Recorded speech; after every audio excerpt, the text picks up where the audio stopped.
Hello everyone, आप सभी का मेरे YouTube channel preparation with Tanvi में स्वागत है। आज का हमारा टॉपिक है विभिन्न प्रकार के कीड़े मकोड़े। तो इसमें जो पहली हेडिंग है हमारी वो है चींटी, एंट। तो पहला पॉइंट है हमारा, चींटी को सामाजिक प्राणी कहा जाता है। नेक्स्ट, चींटियाँ मिलजुल कर रहती हैं। तो चींटियाँ मिलजुल कर रहती हैं, इसी वजह से इन्हें सामाजिक प्राणी कहा जाता है, क्योंकि जिस प्रकार से मनुष्य का एक समाज होता है, मिलजुल कर रहता है मनुष्य समाज में, उसी प्रकार से चींटियाँ भी मिलजुल कर रहती हैं। इसी वजह से चींटियों को सामाजिक प्राणी कहा जाता है। अगला पॉइंट है, सभी चींटियों का कार्य बटा होता है। जैसे रानी चींटियाँ अंडे देती हैं, सिपाही चींटियाँ बिल का ध्यान रखती हैं और मजदूर चींटियाँ भोजन एकत्रित करने का कार्य करती हैं। तो इस टाइप से चींटियों के कार्य अलग अलग बटे होते हैं। तो अंडे कौन देती है? रानी चींटियाँ। सिपाही चींटियों का काम होता है कि बिल का ध्यान रखना, और मजदूर चींटियों का काम होता है भोजन को एकत्रित करना। नेक्स्ट पॉइंट है, चींटियाँ चलते समय ज़मीन पर कुछ ऐसी गंध छोड़ती हैं जिसे सूंघकर पीछे वाली चींटियों को रास्ता मिल जाता है। तो अक्सर आप लोगों ने देखा होगा कि जब चींटियाँ चलती हैं तो सभी चींटियाँ सीधी एक लाइन में चलती हैं। मतलब अगर आगे चींटियाँ जा रही हैं, अगर पीछे से चींटियाँ आ रही तो वो उसी लाइन में चलती हैं। कोई भी चींटी अपना रास्ता नहीं भटकती है। तो इसका रीज़न यही होता है कि जो आगे वाली जो चींटियाँ हैं वो चलते समय कुछ ऐसी स्मेल छोड़ती, सारी चींटियाँ छोड़ती हैं, तो उससे क्या होता है, जो पीछे आने वाली चींटियों को रास्ता मिल जाता है। इस वजह से सारी चींटियाँ एक ही सीध में चलती रहती हैं। तो उसका रीज़न यही होता है कि वो कुछ ऐसी स्मेल छोड़ती हैं। अगला पॉइंट है हमारा, लाल चींटी में फॉर्मिक अम्ल पाया जाता है। तो लाल चींटी में कौन सा अम्ल पाया जाता है? फॉर्मिक अम्ल। नेक्स्ट, चींटियों के डंक में मेथनॉइड पाया जाता है। तो ये दोनों ही पॉइंट हमें याद रखने हैं कि एक तो लाल चींटी में फॉर्मिक अम्ल पाया जाता है, और चींटियों के डंक में अगर पूछा जाए तो मेथनॉइड पाया जाता है। अगला पॉइंट है हमारा, दीमक ततैया भी इसी तरह समूह में रहते हैं। मतलब जिस तरह से चींटियाँ जो हैं वो ग्रुप में रहती हैं समूह बनाकर, उसी टाइप से दीमक और ततैया भी समूह में रहते हैं। तो ये तो हो गया हमारा चींटी। अगला जो हमारा कीड़ा है, मतलब नंबर 2, रेशम का कीड़ा, सिल्क वर्म। तो इसमें जो पहला पॉइंट है हमारा, रेशम का कीड़ा अपनी मादा को उसकी गंध से कई किलोमीटर दूर से पहचान लेता है। मतलब जो रेशम का कीड़ा होता है, नर कीड़ा, वो अपनी मादा को उसकी स्मेल से ही कई किलोमीटर दूर से पहचान लेता है। ये इसकी क्वालिटी होती है। अगला पॉइंट है, रेशम शहतूत से प्राप्त होता है। तो ये तो हम लोग छोटे पर से ही पढ़ते आए हुए हैं कि रेशम शहतूत से प्राप्त होता है। रेशम का धागा प्रोटीन से बनता है। तो रेशम का धागा जो है वो प्रोटीन से बनता है। रेशम कीट पालन को कहते हैं सेरीकल्चर, और रेशम कीट पालन हेतु शहतूत उगाना ये कहलाता है मोरीकल्चर। तो दोनों ही पॉइंट को अच्छे से याद रखना है कि अगर पूछा जाए रेशम कीट पालन क्या कहलाता है, तो वो हमारा कहलाता है सेरीकल्चर, और रेशम कीट पलते कहाँ पर है? शहतूत पे। तो इस वजह से अगर रेशम कीट पालन के लिए हमें शहतूत उगाना है तो वो हमारा कहलाता है मोरीकल्चर। और यहीं पे कुछ पॉइंट है हमारे, उन्हें भी हम याद रखेंगे।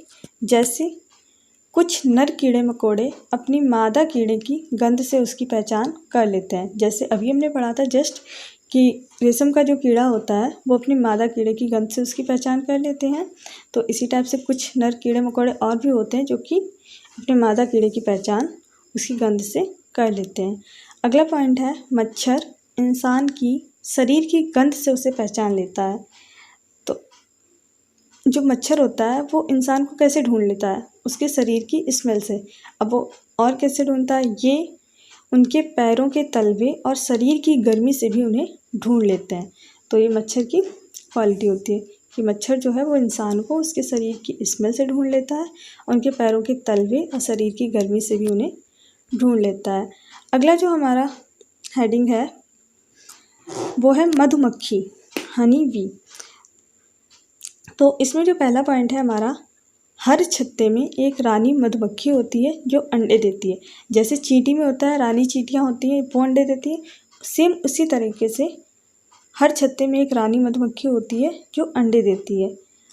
अगला पॉइंट है, छत्ते में नर मधुमक्खियाँ कम होती हैं और बहुत सारी मजदूर मधुमक्खियाँ भी होती हैं। मतलब कि जो छत्ता होता है उसमें मधुमक्खियाँ होती हैं, तो हर छत्ते में एक रानी मधुमक्खी होती है जो कि अंडे देती है। दूसरा छत्ते में नर मधुमक्खियाँ जो होती हैं वो कम होती हैं, और जो बहुत सारी मजदूर मधुमक्खियाँ होती हैं। अब मजदूर मधुमक्खियों का क्या काम है? मजदूर मधुमक्खियाँ दिन भर काम करती हैं और शहद के लिए फूलों का रस चूसती हैं। अगला पॉइंट है, जब किसी मधुमक्खी को रस मिल जाता है तो वे एक विशेष प्रकार का नृत्य करती हैं जिससे दूसरी मधुमक्खियाँ भी उस तरफ आकर्षित हो जाएं। तो क्या होता है कि जब किसी मधुमक्खी को, मान लो किसी मधुमक्खी को रस मिल गया, तो वे एक स्पेशल टाइप का डांस करती है जिससे कि दूसरी मधुमक्खियों को पता चल जाता है कि यहाँ पर रस है, वो उस तरफ आकर्षित हो जाती। एक तरह से देखा जाए तो चींटियों की क्वालिटी और मधुमक्खी की क्वालिटी कुछ हद तक मिलती जुलती है। जैसे चींटियों में होता था रानी चींटियाँ अंडे देती हैं, मजदूर चींटियों का काम होता था बिल का मतलब दिन भर का भोजन एकत्रित करना।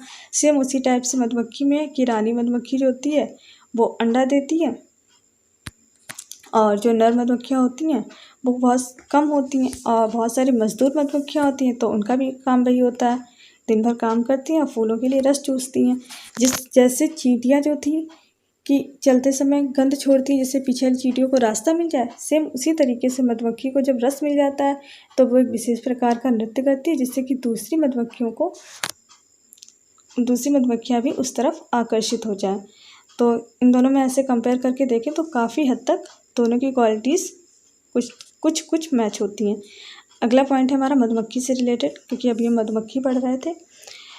अगला पॉइंट है, अक्टूबर से दिसंबर तक का समय मधुमक्खियों के अंडे देने का होता है और यही मधुमक्खी पालन का उचित समय होता है। तो अगर पूछा जाए कि मधुमक्खियों के अंडे देने का जो समय होता है वो हमारा है अक्टूबर से दिसंबर, यानी कि लास्ट के 3 मंथ, अक्टूबर नवंबर दिसंबर। तो ये जो टाइम होता है वो मधुमक्खियों के अंडे देने का होता है और यही टाइम होता है कि हम मधुमक्खियों का पालन करें। अगला पॉइंट है हमारा, मधुमक्खी पालन एपीकल्चर कहलाता है। जैसे अभी हमने पीछे पढ़ा था कि रेशम कीट जो पालन था वो कहलाता है हमारा सेरीकल्चर, और रेशम कीट पालन के लिए शहतूत उगाना जो कहलाता है वो हमारा कहलाता है मोरीकल्चर, और इसी टाइप से मधुमक्खी पालन जो है वो हमारा कहलाता है एपीकल्चर। इन तीनों को ही अच्छे से याद रखना है, कन्फ्यूज़न नहीं करना है। रेशम कीट में सेरीकल्चर है क्योंकि उसमें आ रहा है हमारा रेशम, रा और सा, और उसी का जस्ट उल्टा कर दो सा और रा, मतलब सेरीकल्चर।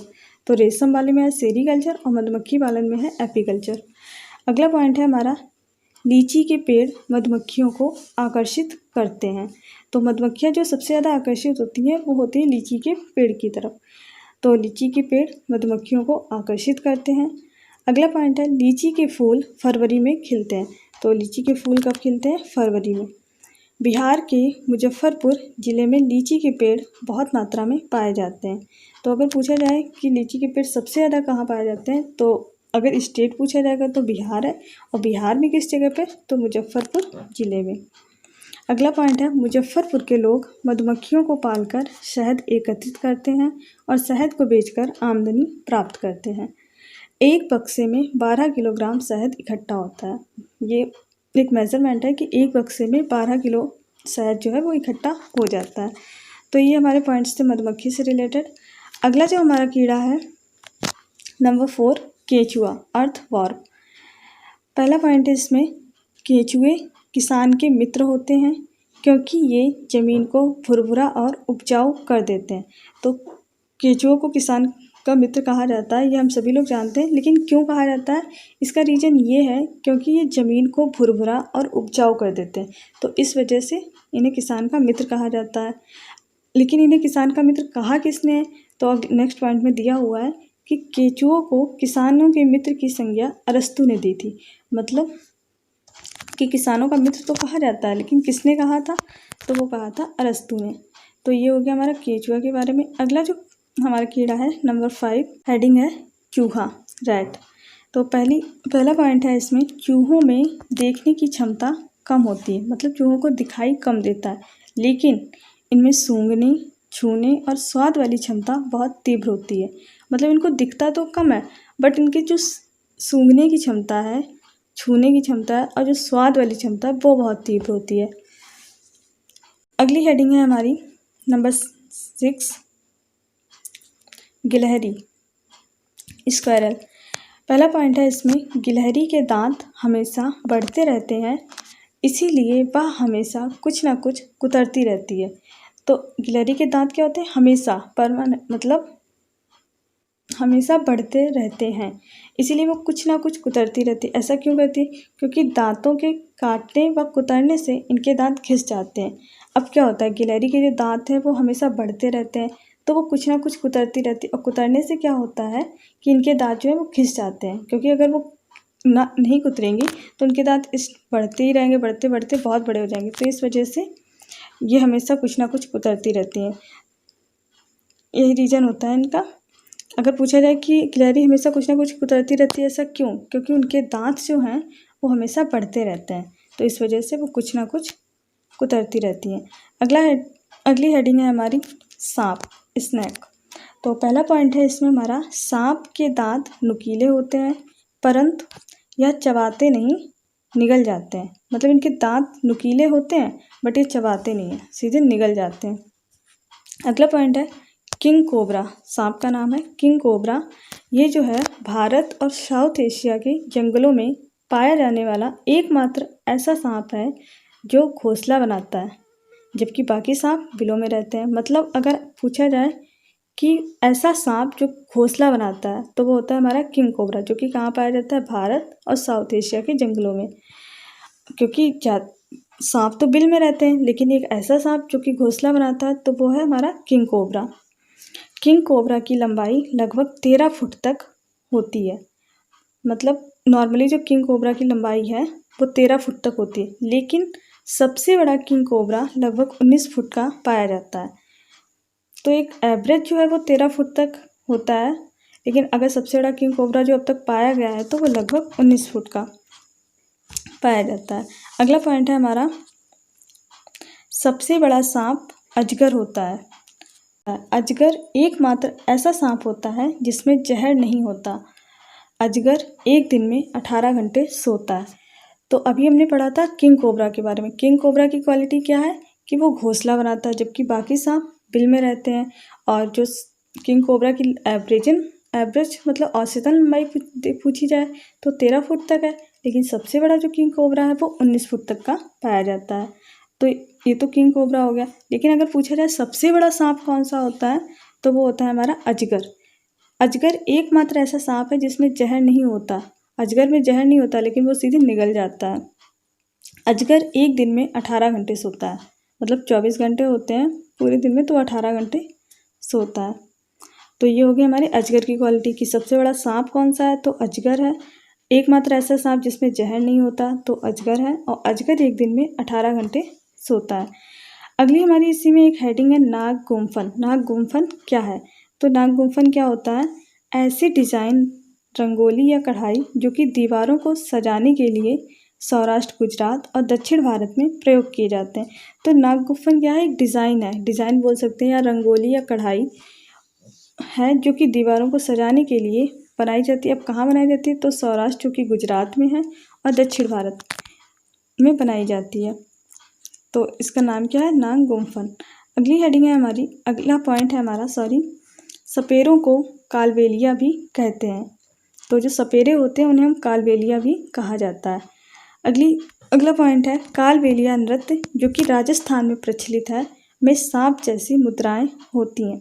अभी हमने ऊपर वाले पॉइंट में पढ़ा कि सपेरों को कालबेलिया कहते हैं, और एक कालबेलिया नृत्य है जो कि राजस्थान में प्रचलित है।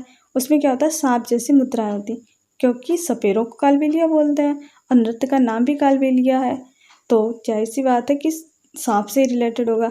तो कालबेलिया नृत्य जो कि राजस्थान में प्रचलित है, उसमें सांप जैसी मुद्राएं होती हैं। और कालबेलिया जाति भी होती है, जो कि सपेरे होते हैं उन्हीं को कालबेलिया कहते हैं। तो कालबेलिया जाति के जो लोग होते होंगे वो सपेरे होते हैं। तो अगला पॉइंट जो कहता है वो है कालबेलिया जाति के लोग सांपों को अपनी बीन की धुन पर नचा सकते हैं। सांप इनकी पूंजी हैं जो ये अपनी आने वाली पीढ़ी को सौंपते हैं। तो ये लोग सांप को अपनी पूंजी की तरह मानते हैं, क्योंकि ये अपनी आने वाली पीढ़ी को सौंपते हैं। जैसे नॉर्मली लोग क्या करते हैं, अपनी प्रॉपर्टी को, अपनी संपदा को अपनी आने वाली पीढ़ी को सौंपते हैं, वैसे ही ये लोग सांप को अपनी प्रॉपर्टी, पूंजी, सब कुछ अपना सांप को मानते हैं, तो आने वाली पीढ़ी को सौंपते हैं। सांपों को तो ये लोग अपनी बेटियों को शादी के तोहफे के रूप में देते हैं, मतलब कि एक हिसाब से कह सकते हैं दहेज। दहेज तो नहीं कहना चाहिए, गलत वर्ड है। तोहफे के रूप में देते हैं सांप को ये लोग।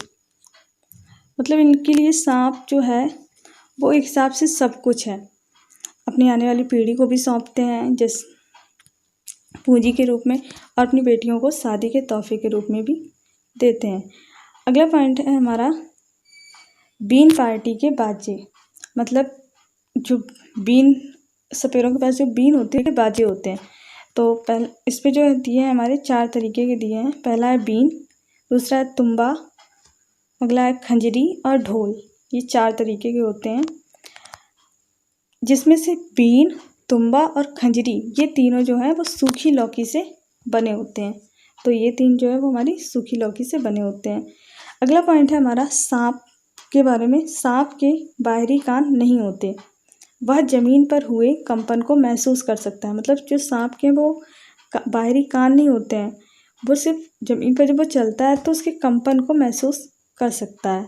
सांप, अगला पॉइंट है सांप किसानों के मित्र होते हैं, क्योंकि ये खेत के चूहों को खा लेते हैं, नहीं तो चूहे फसल खा जाते हैं। अभी देखो, अभी हमने पीछे पढ़ा था कि केंचुआ किसान के मित्र होते हैं। अब यहाँ पे है कि सांप किसान, मतलब किसान के मित्र 2 लोगों को माना गया, एक केंचुआ दूसरा सांप। केंचुआ को सांप का मित्र क्यों कहा गया, केंचुआ को किसान का मित्र क्यों कहा गया? क्योंकि वो ज़मीन को भुरभुरा और उपजाऊ कर देते हैं, इस वजह से अरस्तू ने बोला था। और सांप को किसानों का मित्र कहा जाता है क्योंकि ये खेत के चूहों को खा लेते हैं। जो खेत में चूहे वगैरह पाए जाते हैं उनको खा जाते हैं। अगर ऐसा ना हो करें तो चूहे फसल खा जाते हैं। तो इस वजह से इस टाइप से किसानों को फ़ायदा होता है सांप की वजह से, इस वजह से सांप को किसानों का मित्र कहा जाता है। अगला पॉइंट है हमारा, हमारे देश में पाए जाने वाले सांपों में केवल 4 तरीके के सांप जहरीले होते हैं। मतलब हमारे देश में जितने भी सांप पाए जाते हैं उसमें से केवल 4 तरीके के ही सांप हैं जिनमें जहर पाया जाता है। तो वो कौन कौन से हैं? पहला नाग, दूसरा करैत, तीसरा दुमुही जिसे दुवैया भी कहते हैं, और चौथा अफाई। तो ये 4 तरीके के सांप हैं जो कि जहरीले हैं, नाग, करैत, दुमुही और अफाई। अगला पॉइंट है सांप के 2 खोखले जहर वाले दांत होते हैं। तो जहर वाले दांत कौन से होते हैं? 2 खोखले जहर वाले दांत होते हैं। नेक्स्ट पॉइंट है सांप के मुंह में एक जहरीली थैली भी होती है। तो सांप के मुंह में क्या होता है? एक जहरीली थैली होती है। जब सांप किसी व्यक्ति को काटता है तो उसके खोखले जहरीले दांतों से जहर व्यक्ति के शरीर में चला जाता है। मतलब 2 जो खोखले जहर वाले दांत होते हैं, तो जब सांप किसी को काटता है तो उन खोखले जहरीले जो दांत हैं उनसे जहर है वो व्यक्ति के शरीर में चला जाता है। अब क्या होता है, सांप के काटे हुए की दवाई सीरम होती है। अगर सांप काट ले तो एक दवाई होती है जिसका नाम है सीरम, वो होती है सांप के काटे हुए की दवाई, जो कि सांप के जहर से ही बनाई जाती है। तो कितनी अजीब बात है कि सांप जब काट लेता है तो दवाई जो है सीरम, वो भी सांप के जहर से ही बनाई जाती है। अक्सर हम लोगों ने सुना होगा, एक मुहावरा होता है कि जहर को जहर ही काटता है। सेम वही वाला हिसाब है यहाँ पे कि जो सांप के काटे हुए की दवाई है वो सांप के जहर से ही बनाई जाती है।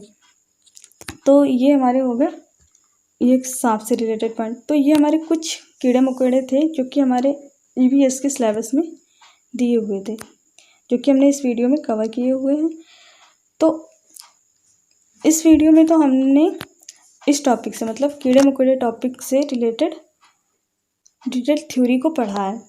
अब इस वीडियो के नेक्स्ट पार्ट 2 में हम इनसे रिलेटेड, इस टॉपिक से रिलेटेड मल्टीपल चॉइस क्वेश्चंस को पढ़ेंगे।